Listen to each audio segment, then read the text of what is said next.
Hi friend good morning पुनः आज नतुन एटा video आपनालोকক स्वागतम जनाइছো। आज माने चिकेনৰ रेसिपि बनाम বুলি ভাবিলো। एकदम सिम्पल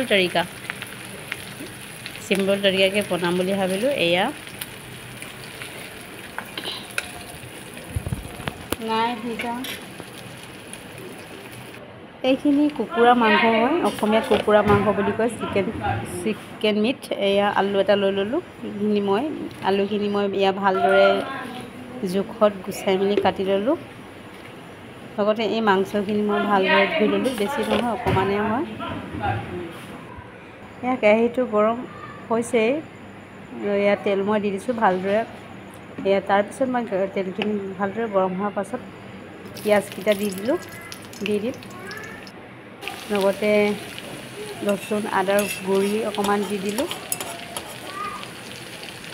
লচুন আদাখিনি ভালদৰে পিচি মেলি এয়া মই তেলৰ পকাতে দি দিলোঁ আৰু যাতে ভালদৰে সিজি যাওক।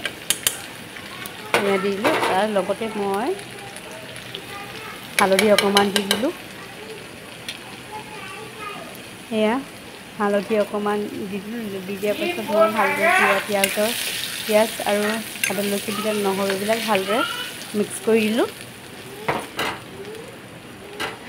মিক্স কৰি দিয়াৰ পাছত মই মানে আজি মাংস বনালে এনেই জিৰা মছলা দিয়া হয়, সেইকাৰণে মই জিৰা আৰু সেইবিলাক দি দিলোঁ।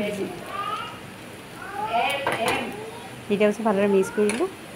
তাৰপিছত মই মাংসখিনি মই দি দিছোঁ। বৰ বেছি মাংস নহয়, অকণমানে হয়। দিয়াৰ পাছত মই ভালদৰে মিক্স কৰি দিছোঁ। ভালদৰে মিক্স কৰি মই ইমান বনাব নাজানো, হ'লেও বনাবলৈ চেষ্টা কৰিছোঁ আৰু আপোনালোকৰ আগত বনাই দেখাই দিছোঁ আৰু কেনেকৈ বনাই চিম্পলকৈ বনাইছোঁ। মানে লোকৰ নিচিনা ইমান মছলা ইমানখিনিও ইউজ নকৰোঁ, ইমান পেষ্ট ইউজ নকৰোঁ। মানে একেবাৰে চিম্পল, আমি ঘৰুৱা মানুহবিলাকে গাঁৱলীয়া মানুহবিলাকে এনেকৈ বনাই খাওঁ আৰু। এয়া ভালদৰে মিক্স কৰাৰ পাছত মই নিমখ জোখমতে দি দিলোঁ। এয়া ভালদৰে দি দিছোঁ নিমখ। তাৰপিছত মাংস বুলি ক'লে মছলা নিদিলে বেয়াই লাগে বাৰু, এনেই হ'লেও অকণমান দি দিছোঁ। মাংস বুলি ক'লে মছলা দিবই লাগে বাৰু, সেইকাৰণে এই জিৰা পাউডাৰ অকণমান দি দিছোঁ, ধনিয়া পাউডাৰ অকণমান দি দিম।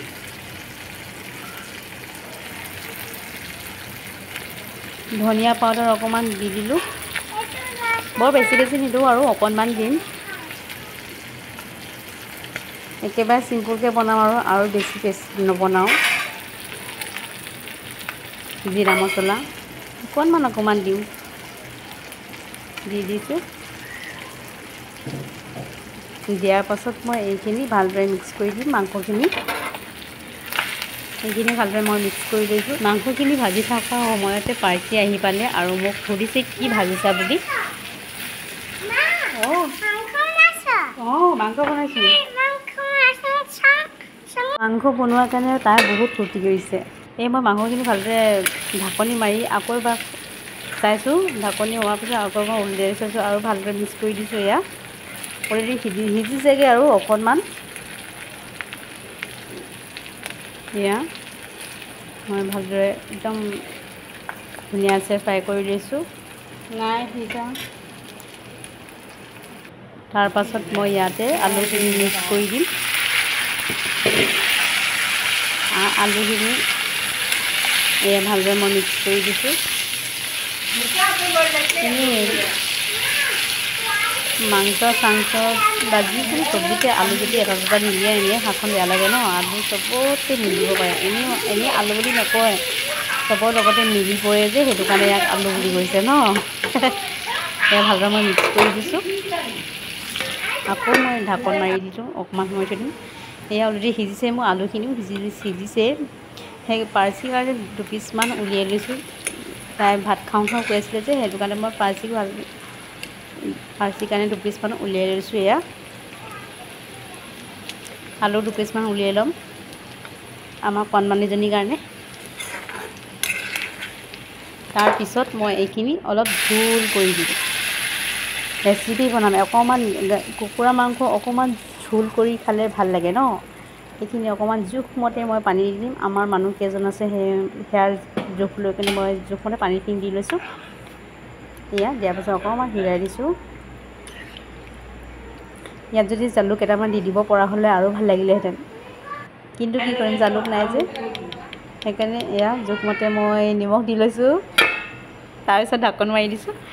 এয়া অলৰেডি উতলিছে আৰু সিজিব আৰু সিজিছে আৰু অকণমান মই ভালদৰে উতলাম যাতে মাংসখিনিৰ ৰসখিনি ওলাই পৰে, খাই ভাল লাগে টেষ্টি। আৰু এয়া হৈছে নৰসিংহ, ধনিয়া, বঙালী ধনিয়া বুলি কয়, বঙালী ধনিয়া অকণমান দি দিছোঁ। নৰসিংহ তাতে আছিলে, মিক্স কৰি দিলোঁ। এয়া আকৌ এবাৰ ঢাকনি মাৰি দিলোঁ মই।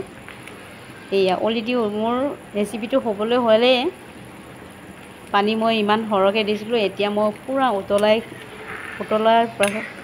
উতলাই মানে ইমান অকণমান কৰি পেলালোঁ, দেখিছেনে? ইয়াৰ যিমানখিনি মাংসৰ ৰস আছিলে নহয়, এই ৰেচিপি হৈ পৰিলে।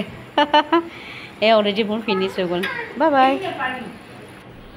मज़ा आया और मैं ये जो मज़ा है हिंदुस्तान के हर व्यक्ति को देना चाहता हूँ।